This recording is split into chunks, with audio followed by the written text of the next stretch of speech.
El libro de Apocalipsis se lo ha considerado como un libro oscuro. La gente tiene temor de estudiar el libro de Apocalipsis.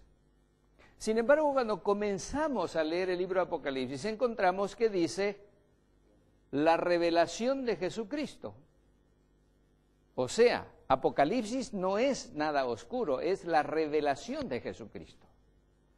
Y cuando nosotros vamos a analizar el libro de Apocalipsis, encontramos que Jesús muestra todo el proceso de la iglesia cristiana desde el principio hasta el fin. Muestra todo el proceso de la humanidad en la historia y nos muestra lo más maravilloso, el triunfo final de nuestro Señor Jesucristo. A través del libro de Apocalipsis nosotros podemos darnos cuenta de que hay aparente triunfo del mal.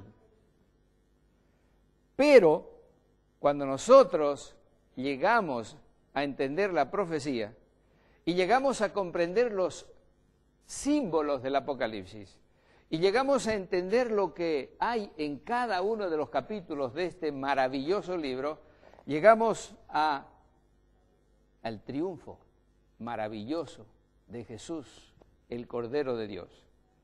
Llegamos a encontrar que el Señor tiene preparado para nosotros algo maravilloso, que como dice el apóstol San Pablo, cosas que ojo no vio, ni oído yo, ni han subido siquiera en pensamiento humano, son las que Dios ha preparado para aquellos que le aman.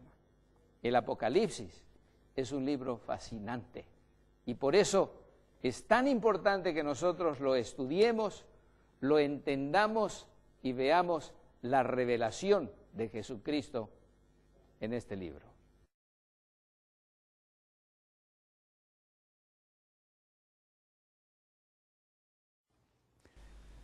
En nuestra sesión previa miramos algunos símbolos que se encuentran en los templos de Baal y los templos de Bel. Y un símbolo muy interesante era este de aquí, que se encuentra en Baalbek, en el templo de Baal. Es una mujer con una copa en su mano. Ahora, el libro de Apocalipsis habla acerca de una mujer montada sobre una bestia y que tiene una copa de oro en su mano. Fascinante encontrar a estas imágenes en varios lugares. Y si usted va a estos templos, se dará cuenta que eran templos de muerte. Siempre encontrará tumbas y huesos en ellos. ¿Sabía que no hay catedral en el mundo hoy donde usted no camine sobre cadáveres de hombres? No hay catedral que sea construida sin cuerpos muertos. De hecho, cada catedral es un cementerio. Y no puede hacer una misa en una catedral o iglesia si no hay una reliquia de un individuo muerto en ese edificio en particular. Así que si usted entra a una gran catedral, está caminando sobre los cuerpos de hombres muertos. Si fuera a los templos de Baal, encontrará pequeños ángeles. ¿Dónde en la Biblia leemos acerca de pequeños ángeles? En ninguna parte, en ninguna parte. Los ángeles son descritos en la Biblia como masculinos y de gran poder y como seres magnificentes. En el templo de Baal eran reducidos a pequeños ángeles como Cúpido, pequeños ángeles gorditos. Ahí están, en el templo de Baal. ¿Dónde los encontramos hoy en día? Los encuentran en todas las iglesias. Ahora miremos aquí arriba, un simbolismo interesante en el techo. Acerquémoslos un poco más. Encontrará al águila de pie sobre una llave. Hay muchas iglesias que usan este simbolismo hoy en día. Ahí tenemos el gran dios Osiris con alas y copos de pino, y encontrará a los dioses y las diosas de lujuria, si desea, dentro de los hexagramos y los hexágonos, y encontrará los hexagramas y los hexágonos en los techos de los templos de Baal, como los puede ver aquí si mira arriba. Esta es la ciudad de Las Palmas, Palmira, y tiene el pasillo de columnas más largo que todavía existe hoy en día. Aún hoy tienen palmeras por ahí, y esta es el conjunto más largo de columnas romanas todavía en existencia.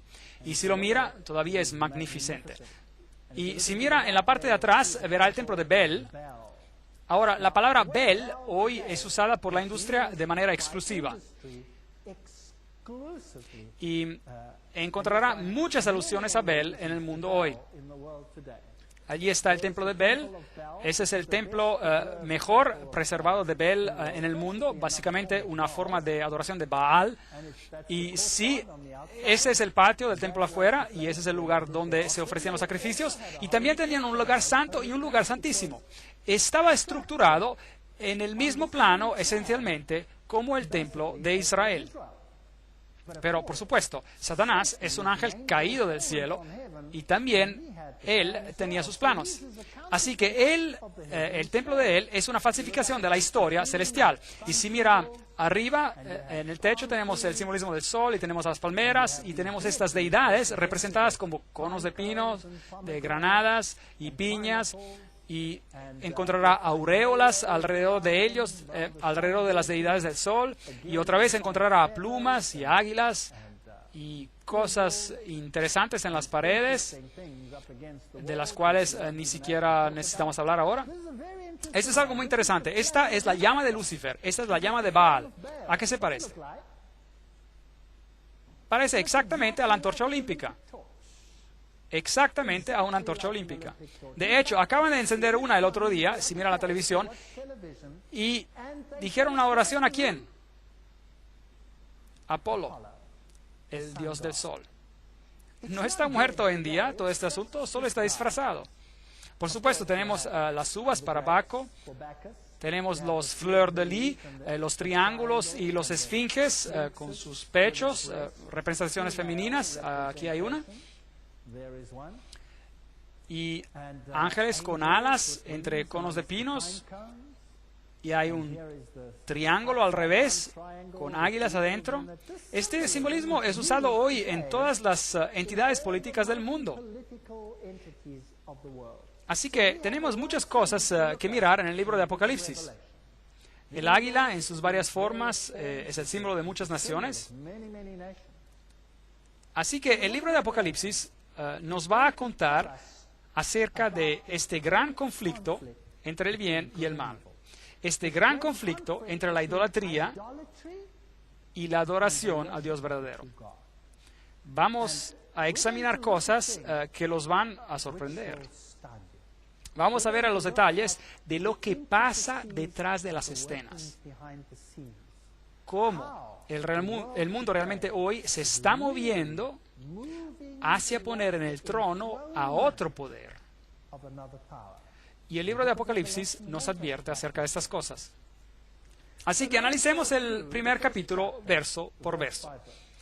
La revelación de Jesucristo que Dios le dio para manifestar a sus siervos las cosas que han de suceder pronto. ¡Qué maravilla! Así que Él nos dirá antes de tiempo lo que va a pasar. Así que si alguien tiene el poder de decirte exactamente antes de tiempo lo que pasará, ¿no es esa persona alguien en quien usted puede confiar? Yo diría que sí. De hecho, la profecía me cambió a mí de ser un hombre ateo a un ser creyente.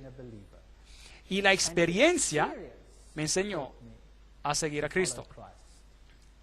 Él no solo está escrito en papel, Él es real, es creíble, Él es confiable, sus promesas son verdaderas.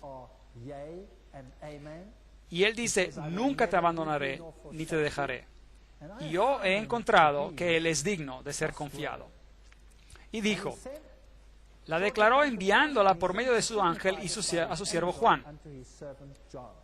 Así que Juan ahora está recibiendo la revelación, el cual ha dado testimonio de la palabra de Dios, del testimonio de Jesucristo y de todas las cosas que ha visto. Así que, aunque iremos a hablar de cosas bien terribles en las conferencias por venir, y les advierto otra vez, esto será como algo que jamás han escuchado. Y algunas personas quizás me dirán, ¿por qué te estás concentrado en lo malo? En lo que lo malo está haciendo. ¿Por qué no solo hablar de Jesús? Me gustaría hacer eso. Me gustaría hablar solo de Jesús. Pero hay un problema. ¿Cómo se sentiría usted, por ejemplo, si tuviera un hijo, un hijito, que realmente lo ama? Hablemos de amor por un momento. Digamos que tenga un hijito y realmente ama a este hijito. Pero usted sabe que este hijito está ocupado haciendo cosas indebidas. Y este hijito va a ser destruido si sigue en ese camino. ¿Cómo se sentiría? ¿Qué haría? No tiene sentido decirle al hijito, mamá te ama. Porque este hijo está encaprichado con lo que sea que está haciendo. Seguramente su hijo a lo mejor está en drogas. Y es muy importante, si está en drogas, que mostrar al hijo que realmente uno lo ama. Pero, ¿no es también importante advertir al hijo? ¿Sí o no? Claro que sí. Entonces, ¿qué hacemos? ¿Qué hacemos cuando hacemos esto? Educamos a nuestro hijo ¿en qué? En los peligros de las drogas, ¿no es cierto? Y le decimos al hijo, esto es lo que va a pasar, y esto, y esto, y esto, si tú haces esto. ¿Será que escucharán? No, claro, otra cosa tiene que pasar en el corazón. Pero estas cosas son importantes para que el hijo pueda hacer una decisión final. ¿O qué pasa si ve a su hijo unirse a algún, no sé, algún grupo muy malo? Un grupo muy malo que eventualmente lo llevará a la destrucción a su hijo. ¿No le gustaría decirle al hijo, aquí y aquí, aquí está el engaño de lo que esta organización o grupo en particular está haciendo? ¿Sí o no? ¿No les gustaría hacer esto? ¿No les gustaría salvar a ese hijo de todos esos problemas? Entonces, sí, claro, desafortunadamente es así. Hay muchos engaños en muchas cosas que llevan al camino espacioso de la destrucción. Y vamos a tener que revelarlas. Y eso es doloroso. Y vamos a hablar de lo negativo. ¿Pero por qué lo hacemos? Porque queremos que las personas escojan lo positivo. Y si podemos tomar todos los parámetros en este mundo y podemos decir, esto es engañoso a causa de esto, y esto es engañoso a causa de esto, y esto, por esto, al final, solo uno permanecerá. Y ese es Jesucristo. Así que, básicamente, lo que estamos haciendo es seguir un proceso de exclusión. Vamos a ver a los varios componentes de Babilonia y entonces a lo mejor descubriremos que todos nosotros hemos sido atrapados. Todos hemos sido engañados y cada uno de nosotros sentado aquí hoy en día ha sido engañado. Es un pensamiento terrible. Pero al final, la verdad se cristaliza de que hay solo uno que es digno de confianza, y ese es Jesucristo. Y solo Él te puede salvar. Yo soy la puerta, yo soy el camino, yo soy la palabra. Aquel que cree en mí no perecerá. Es lo que Él dijo. O es verdad o es mentira. Si el mundo quiere unirse en una gran familia feliz, y todos tenemos que después tolerar cada cosa pequeña que se enseña por este mundo, ¿es esa la verdad? ¿O es verdad mezclada con error? Dígame usted.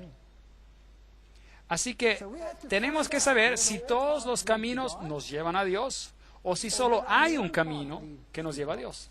Y tenemos que decidir basándonos en estos hechos. Así que aquí dice, el cual ha dado testimonio de la palabra de Dios, del testimonio de Jesucristo y de todas las cosas que ha visto. La palabra de Dios y las profecías de la Biblia tendremos que comprenderlas.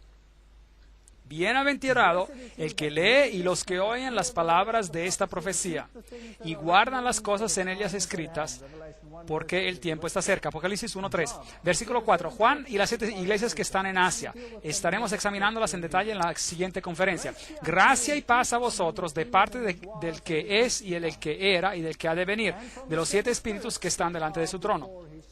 Ahora, obviamente, la Biblia nos enseña que hay un solo Dios, Padre, Hijo y Espíritu Santo. Así que el número 7 es el número de la perfección. También vemos que hay 7 periodos mencionados aquí. Se va a discutir los eventos sobre los periodos divididos en 7. Así que los 7 espíritus de Dios representan un espíritu ante Dios, el número perfecto de 7 a través de todo el tiempo en la historia. Un espíritu. Así que no tenemos que confundirnos y tener más espíritus de lo que hay en realidad, porque la Biblia tiene que estar en armonía consigo misma. Y luego la parte más grandiosa del Apocalipsis capítulo 1 es cuando nos dice quién el autor es del libro. Y está escrita de un modo maravilloso. Está escrita en una manera que se llama epanados. Ahora, un epanados es como un quiasmo, una estructura de quiasmo, excepto de que en vez de describir a los eventos, los cita en una cierta secuencia. Por ejemplo, este epanados consiste en una serie de citas en las que se quiere enfocar un punto en particular. Isaías 55:4 habla acerca del testigo y es una cita de Apocalipsis. Es Apocalipsis 1:5 y es una cita que viene de Isaías. Y si va al final de esta estructura, hay otra cita en Apocalipsis 1:16 y hay un verso ahí que también viene de Isaías. Entonces hay otro punto y el segundo punto está mencionado, Apocalipsis 1:7, que habla acerca de la venida de las nubes. Es una cita de Daniel 7:13. Y luego tiene uno acá al final, en Apocalipsis 1:13, donde habla del sacerdote y es una cita otra vez de Daniel 7:9. Así que el primero y el último, las citas son de Isaías. La segunda y la penúltima son de Daniel, del libro de Daniel, y la tercera y última son de Zacarías, y luego hay 2 en el medio, aquí, una y una. Y esos versos subrayan el tema central. Ese es una estructura de epanados. Y el tema central es yo soy el alfa y el omega, así dice el texto. Si quita uno de estos versos, ya no puede tener una estructura de epanados. Debe haber los 2 en el medio. Así que algunas Biblias, la Biblia se repite a sí misma. ¿Por qué no? Saquemos un versículo. Pero no se puede hacer. ¿Por qué? Porque destruiría la estructura. No puede sacar ni una palabra fuera de la Biblia. Y si no, entrará en problemas. No solo de pan vivirá el hombre, pero ¿de qué? De cada palabra que procede de la boca del Señor. Bueno, será mejor de que nos aseguramos de leer toda la palabra. Hay una conferencia que les voy a dar sobre este tema, fascinante. Bueno, el libro de Apocalipsis capítulo 1 prueba que Jesucristo es el gran yo soy. Él es Dios. Ahora, ese es un problema hoy. Es un problema porque si Jesús es Dios y si Jesús es el camino, la verdad y la vida, y si Jesús es la única forma por la cual podemos ser salvos, bueno, ahí tenemos un problema. Si quiere estar en el mismo grupo, en el mismo barco con todas las otras religiones del mundo. Porque Jesús tiene que disminuirse para que pueda encajar al mismo nivel como todos los otros. Ahora tenemos un problema.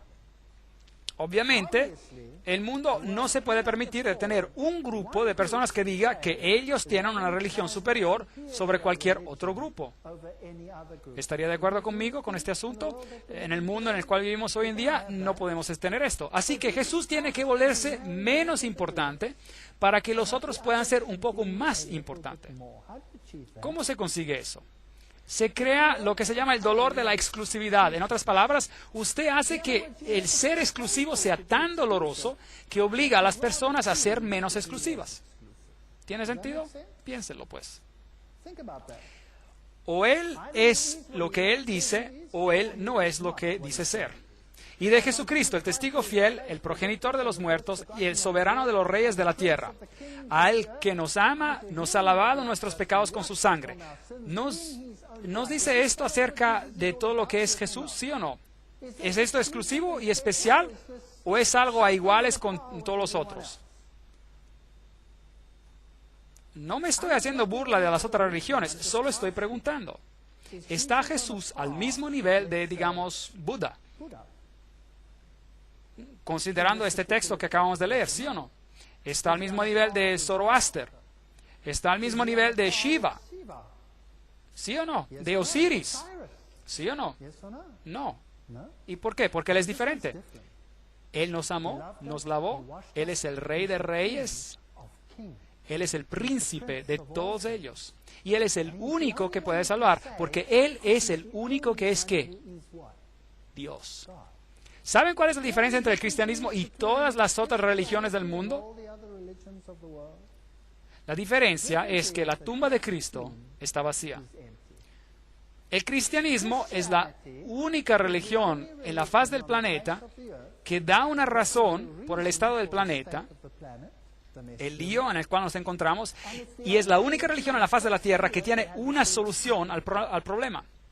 Todas las otras religiones encuentran su solución en sus propias obras. Y si uno no tiene éxito, tiene que seguir tratando una y otra vez y a través de varias reencarnaciones hasta que finalmente lo consiguen. ¿Se está volviendo mejor o peor? Y obviamente no le está yendo muy bien, ¿correcto? Así que el cristianismo da una razón y da una solución. Y nos dice el por qué y el cómo. No hay otra religión en la faz del planeta que hace esto. Y el cristianismo tiene la palabra de Dios, que es la infalible palabra de Dios, que ha sido atacada en cada nivel, desde el nivel científico hasta el nivel de la historia, hasta el nivel de la salvación. ¿Y saben qué? La Biblia ha pasado la prueba a lo largo de los tiempos. Es el único libro en la faz del planeta que ha sido justificado y reivindicado científicamente, y arqueológicamente, y históricamente, y también en términos de su premisa de salvación. La Biblia toma a las personas de donde están y las convierte en algo de diferente. No hay otro libro como este. Y aun si el mundo entero enseña algo diferente, como lo están haciendo en este momento, créanme que sí lo hacen, entonces tome esos videos sobre la creación y la evolución y échale un vistazo y haga su decisión basada sobre los hechos científicos. Yo fui profesor en la universidad por más de 30 años. Fui profesor de zoología y probablemente fui el único en una universidad secular que no creía en la evolución. Y eso tomó algo de valor. Y nos hizo reyes y sacerdotes para Dios su Padre. A Él sea la gloria y el imperio por los siglos de los siglos. Amén. He aquí viene con las nubes, todo ojo lo verá, y los que los traspasaron, y todos los linajes de la tierra se lamentarán por causa de Él. Sí, amén. En otras palabras, en vez de tener esta alegría suntuosa a la venida de Cristo, la mayoría harán ¿qué? Se lamentarán. Aquí hay una historia diferente hasta de lo que se está enseñando en el mundo cristiano, donde todos están esperando por la restauración del reino y una segunda oportunidad. Algunos creen, no tenemos que esperar que todo ojo lo vea porque seremos arrebatados por el rapto secreto. ¿Es eso lo que enseña la Biblia? Yo soy el alfa y el omega. Ahí está el centro del epanados, esa estructura, el principio y el fin, dice el Señor. El que era y el que ha de venir, el Todopoderoso. Esas son palabras directas. Jesucristo en el libro de Apocalipsis es identificado no solo como el Rey de Reyes y el Salvador del mundo, pero es identificado como Dios. Si hacemos a Jesús menos de lo que Él es, entonces temo que no tenemos un Salvador. Porque entonces ese Salvador estaría en el mismo barco, en el mismo grupo donde nosotros nos encontramos. Así que Él es Dios. Y Juan, vuestro hermano y compañero en la tribulación, en el reino, en la perseverancia de Jesucristo, estaba en la isla llamada Patmos por causa de la palabra de Dios. Así que si uno predica la palabra de Dios, se mete en problemas. Y por el testimonio de Jesucristo. Y ese testimonio es la palabra profética de todos los tiempos. Por eso, si usted predica la profecía, se meterá en problemas. Entonces, ¿están todos ustedes preparados para lo que viene? Vamos a examinar algunas de esas cosas y da temor. Vamos a ver cosas muy interesantes. Estando yo en el Espíritu en el día del Señor, oí detrás de mí una gran voz como trompeta. Apocalipsis 1, 8 a 10. ¿En qué día estaba él en el Espíritu? Estando yo en el Espíritu en el día del Señor. Si retraes del sábado tu pie de hacer tu voluntad en mi día santo, y al sábado llamares delicias, santo y glorioso de Jehová, y lo venerares, Isaías 58, 13, este es el único día que se llama el día santo del Señor. Así que obviamente Juan estaba en el Espíritu en el día de sábado. Y Marcos también habla acerca del hecho de que el Hijo del Hombre es también el Señor del día del sábado. Así que obviamente Juan estaba en visión en ese día, el día sábado. Y Dios le mostró lo que pasaría en el mundo. El texto dice, diciendo, yo soy el alfa y la omega, el principio y el último. Y escribe en un libro lo que ves y envíalo a las 7 iglesias que están en Asia. Bueno, no voy a ir en detalles porque voy a cubrirlos en la siguiente conferencia. Envíalos pues a Éfeso, Esmirna, Pérgamo, Tiatira, Sardis, Filadelfia y Laodicea. Cada nombre tiene su significado en particular. Hasta los lugares tienen significado. Apocalipsis 1, versículo 11. Me volví para ver la voz que hablaba conmigo, dice el texto, y vuelto vi 7 candelabros de oro. ¿Dónde vio a Jesús? ¿En qué aposento del templo vio a Jesús? Él lo ve en el lugar santo. Así que, obviamente, tenemos un marco del tiempo. El ministerio del sumo sacerdote está ocurriendo en el lugar llamado el lugar santo, no en el lugar santísimo. Así que este no es el Yom Kippur, el día del juicio. Esto es antes del día del juicio final. Así que nos encontramos históricamente en un tiempo antes del fin del tiempo de gracia. Jesús está ministrando aún en este lugar santo. Es ahí donde Él lo ve, porque Él lo ve ministrando entre los 7 candelabros. Históricamente esto es muy importante. Y si mira la ruta postal antigua, mira y ve las varias ciudades, Éfeso, Esmirna, Pérgamo, Tiatira, Sardis, Filadelfia, Laodicea. Esa era la ruta antigua postal y vamos a cubrir este tema en la siguiente conferencia.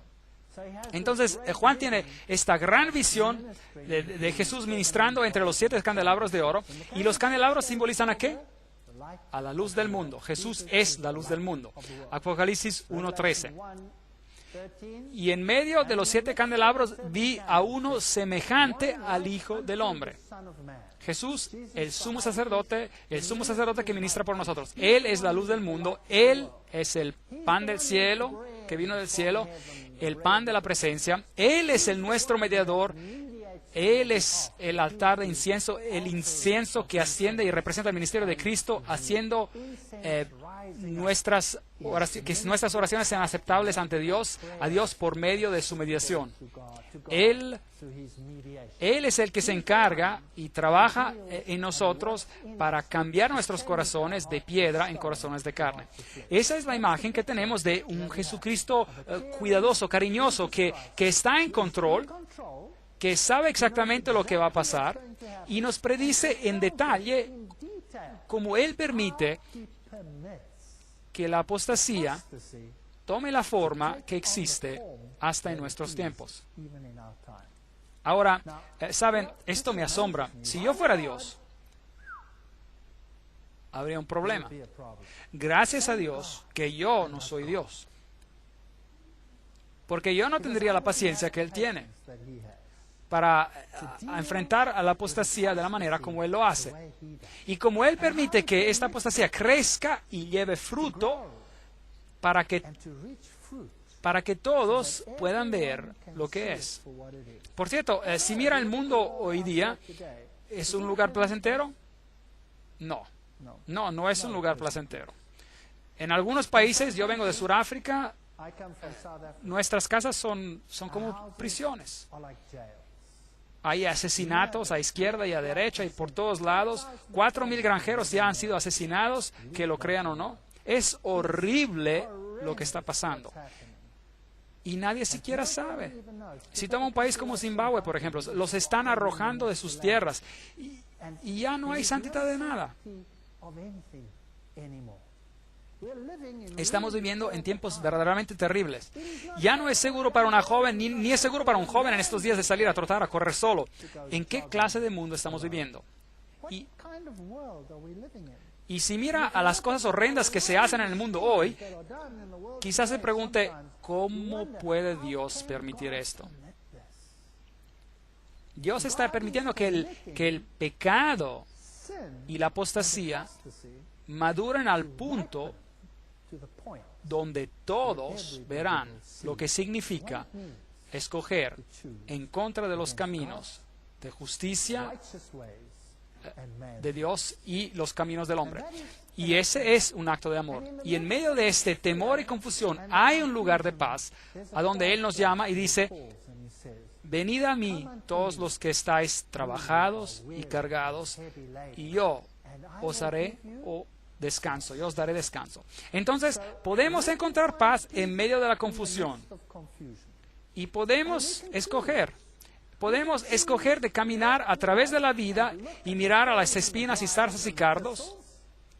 O podemos elegir mirar a las flores, a los lirios, a las frutas hermosas. La elección es nuestra. Y si escogemos de un lado, escogeremos tristeza. Y si escogemos del otro lado, la otra posibilidad, en el medio de la tristeza, podremos tener paz. Y eso es lo que Jesús es. Él es el que está en el medio de los candelabros. Él es la luz del mundo.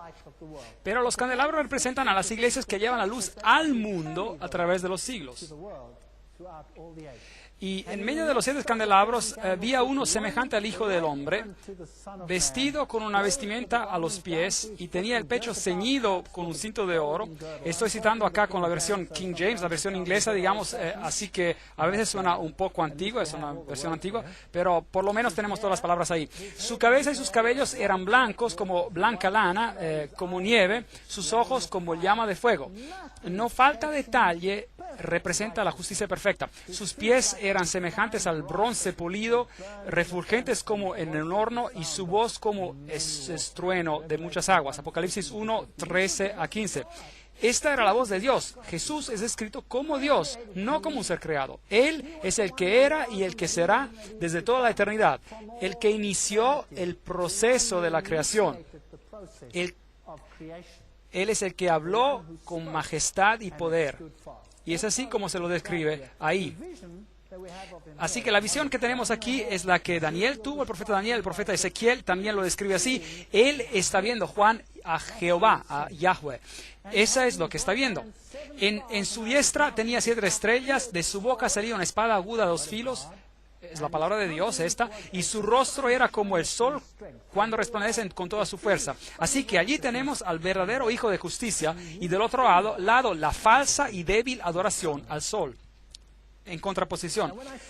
Cuando lo vi, caí a sus pies como muerto, y él puso su diestra sobre mí y diciéndome, no temas, yo soy el primero y el último.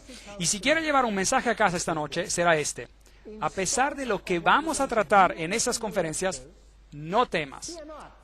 Yo soy el primero y el último. El que vive, estuve muerto, pero vivo por los siglos de los siglos. Amén. Y tengo las llaves de la muerte y del Hades. Él es el único que puede salvarte y Él ha prometido hacerlo. Escribe pues las cosas que has visto, las que son y las que han de ser después de estas. Aquí hay una clave en este versículo. ¿Cómo interpretamos lo que el libro de Apocalipsis está diciendo? Se trata de lo que hemos estado viendo ahora mismo, que ocurrió en los tiempos de Juan, las cosas que son. El profeta está viendo en sus visiones y se aplican a su tiempo. Y después dice el versículo, y las cosas que han de ser después de estas. ¿Y qué es eso? El futuro. Entonces, ¿cómo leemos el libro de Apocalipsis? Seguramente, si esta es la clave, entonces se aplica a lo que pasó en ese entonces, en los días de Juan, y a lo largo de la historia hacia el futuro, ¿sí o no? Dios es justo. ¿Escribiría Él, pues, un libro y lo pondría Él, acaso, en la Biblia y lo repartiría a cada generación y después les diría, no, aquí está un libro, pero no es para ti? ¿Es solo para aquellos que vivirán dentro de unos miles de años? ¿O será que Dios pondrá información para cada generación en su libro que vivió en la historia? Claro que sí. Dios es justo e imparcial. Pero tenemos muchos grupos de personas hoy en día que toman el libro de Apocalipsis y lo aplican solo para el futuro. De hecho, lo aplican a una generación que ni estará aquí cuando los hechos van a ocurrir. Y de hecho, a toda una iglesia que se irá y será arrebatada en el rapto secreto cuando supuestamente los hechos tienen que ocurrir. ¿Tiene sentido todo esto? No. El libro de Apocalipsis es una historia continua, cubre la historia. Lo que ocurrió entonces se aplica a las personas que vivían en esos tiempos, los tiempos de Juan, y lo que pasa en la siguiente generación se aplica a otras y a otras. Y tenemos una historia seguida hasta llegar a la fin de los tiempos. Y se aplica a todos nosotros. Y particularmente, por supuesto, a los gran eventos que culminan la historia de todos los tiempos. Respecto al misterio de las 7 estrellas que has visto en mi diestra, importante. Porque en su diestra están los salvos y en la izquierda están los condenados. Así que los 7 candelabros de oro, las 7 estrellas son los ángeles. Los ángeles son los mensajeros de las 7 iglesias. Las 7 iglesias de Dios en el periodo de tiempo, en los periodos de tiempo, los predicadores son, es decir, por decir, son aquellos que llevan el mensaje a las iglesias y están en la mano derecha de Dios. Él está en control. A pesar de lo que está pasando, recuerde de que Dios está en control. Los 7 candelabros que has visto son las 7 iglesias. Dios tiene este ministerio asombroso. Él usa a hombres pecaminosos para predicar su palabra. Increíble. Podría haberlo hecho Él mismo, podría haber hablado como estruendo desde el cielo, podría haber usado a sus ángeles, pero nos usa a nosotros. ¿No es eso increíble? Así que el ministerio de Dios en el santuario celeste se mira a la gran historia de cómo todo pasó. Cuando Cristo resucitó de la muerte, ¿dónde se fue? Cuando resucitó de la muerte, Él ascendió al cielo para servir en el santuario, dice el libro de Hebreos, en el santuario celestial. Así que tenemos un ministerio en el santuario celestial. No iremos en detalles en esta conferencia en particular sobre esto, y se extiende este ministerio desde entonces hasta el tiempo del fin. Y está dividido en este lenguaje del santuario donde tenemos todos los símbolos como los candelabros y el pan propiciatorio y el altar de incienso en el primer aposento. Y después en el segundo aposento o cuarto, entonces sabemos que dónde estamos en la línea del tiempo para que no nos perdamos en el libro de Apocalipsis. Y Él dijo hasta 2300 tardes y mañanas y luego el santuario será purificado. Daniel 8:14. Así que la profecía va directamente hasta un tiempo en particular en la historia. No trataremos con esta profecía ahora, tampoco hay una conferencia entera acerca de esto y las puede encontrar en una de las cintas, pero un poco más de información. En Daniel 8 se nos describe el progreso de una profecía asombrosa. Vino luego acerca de donde yo estaba, ese es un ángel que va a Daniel, y al venir me asusté y me postré sobre mi rostro, pero él me dijo, entiende, hijo del hombre, que la visión es para el tiempo del fin. No es el final de los tiempos, el tiempo del fin. Y aún estaba hablando en oración cuando el varón Gabriel, a quien había visto en la visión, al principio me dijo: Daniel, ahora he salido para darte sabiduría y entendimiento. Y luego continúa la profecía dándonos la profecía más asombrosa, que es una profecía mesiánica. La más perfecta profecía que usted se pueda imaginar. Nos da el tiempo cuando el Mesías iba a venir. Y es tan precisa esta profecía que en el Talmud se lee que los huesos de sus manos y los huesos de sus dedos se decaigan y descompongan de aquel que le da vuelta a las páginas del libro de Daniel para encontrar el tiempo de Daniel 9, 24 a 27. Esto está escrito en el Talmud, y que su memoria se pudra desde la faz de la tierra para siempre. Ley Talmúdica, página 978, sección 2. ¿Por qué es que el Talmud judío contiene semejante maldición para alguien que trata de descifrar el periodo de tiempo descrito en Daniel 9, 24 a 27? Yo les diré por qué. Porque nos dice exactamente cuándo el Mesías vendrá. Nos dice exactamente lo que el Mesías hará. No estamos estudiando esa profecía en detalle. Como dije, hay un video entero sobre esto. Usted lo puede obtener si desea. También hay un libro acerca de esto. Así que el asunto es todos estos detalles, que hay solo un Mesías en la historia de la humanidad, y ese es Jesucristo. Solo Él cumple todos esos detalles, no hay nadie más. Y si ellos si estas personas aceptaran a Daniel 9, 24, 27, ¿qué pasaría con la religión judía? Tendrían que convertirse en la religión cristiana y desaparecería de la faz de la tierra, lo cual es algo que no quieren. Así que es mejor maldecir al que analiza esas páginas, y nos dice cuándo un decreto saldría, nos dice cuándo el Mesías empezaría su ministerio, nos dice cuándo el Mesías moriría, en el 31 después de Cristo, y nos dice cuándo el Evangelio se iría a los gentiles. Es una profecía asombrosa. Es una profecía de 2300 años, tratando con este tremendo periodo de tiempo, desde el momento cuando se publicó el decreto para restaurar a Jerusalén hasta el tiempo del juicio. Y tiene una fecha ahí, 1844, porque, claro, son 2310 proféticos, y si suma todo, 2300 años desde allí. Y la Biblia nos dice en el libro de Números y en el libro de Ezequiel que podemos tomar un día por un año profético. Y luego llegamos a una fecha interesante, la cual cubriremos en otra conferencia. Es demasiado complicado todo esto para poderlo examinar ahora. Y luego hay un tiempo que la Biblia llama el tiempo del fin, y estamos viviendo en esos tiempos ahora mismo. Y luego llegamos al tiempo de la eternidad. Es el próximo periodo que viene. Y la Biblia nos enseña que Jesús está siguiendo el mismo ministerio que está simbolizado en el servicio del santuario terrenal. Hebreos 9:11.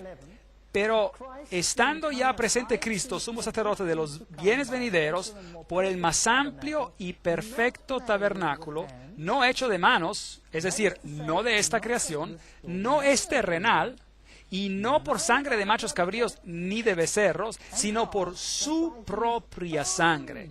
Él entró una vez para siempre en el lugar santo, hagion en griego, habiendo obtenido eterna redención por nosotros. Punto muy importante. Eso es lo que dice la versión King James inglesa, también la Reina Valera en español. Hay algunas traducciones modernas y no les gusta esto, así que han cambiado el lugar santo, la palabra lugar santo, como lugar santísimo. Es un gran problema, porque ahora el ministerio entero de Cristo tiene que moverse en el tiempo. Pero eso es una historia complicada que trataremos después. Y no puede ser el lugar santísimo, no puede ser el lugar santísimo, tiene que ser el lugar santo, porque si fuera el lugar santísimo, no diría hagion en griego, diría sino Hagia Hagion, y no dice esto, solo dice Hagion, que significa santuario. Hebreos 9:12, y no con sangre de macho cabríos ni de becerros, sino por su propia sangre. Así que este ministerio no pudo haber empezado solo una vez que Jesús murió, no antes, porque por eso Jesús debió haber entrado al santuario para empezar su ministerio solo después de su muerte, lo cual significa que entró en el primer aposento y no al segundo aposento, porque el sumo sacerdote solo entraba en el segundo aposento una vez al año. Y en el libro de Apocalipsis, ¿dónde vemos a Jesús sirviendo en el capítulo 1? donde están los candelabros. Entonces, ¿por qué están tratando de distorsionar el mensaje de la Biblia aquí y allá? Pensamientos complicados, bueno, solo póngalos por ahora en su memoria, no se preocupe por ellos, no tenemos que entender todo por primera vez. Volveremos al tema más tarde y verá que será más claro. Hebreos 9:3. Tras el segundo velo estaba la parte del tabernáculo llamada lugar santísimo, Hagion, en griego. El sumo sacerdote iba ahí una vez al año. Y eso era una historia diferente. ¿Y cuándo hizo esto Jesús? Obviamente, algún tiempo después de su resurrección. Así que la pregunta que tengo para usted esta noche es que si tenemos un sumo sacerdote, y ese sumo sacerdote es Dios, y si ese sumo sacerdote es el único que por medio de su sangre nos puede salvar, entonces tenemos que elegirlo sobre todos los otros. Y si no hay otro nombre bajo el cielo y la tierra donde seamos salvos, entonces tenemos que elegirlo a Él sobre todos los otros. Pero tengo noticias para usted. Si ustedes lo hacen, se meterán en problemas, tarde o temprano. Ya sea en el círculo inmediato de sus relaciones o en el círculo más grande de ellas. Pero yo en mi casa hemos decidido servir al Señor. Y les invito a hacer lo mismo. Gracias.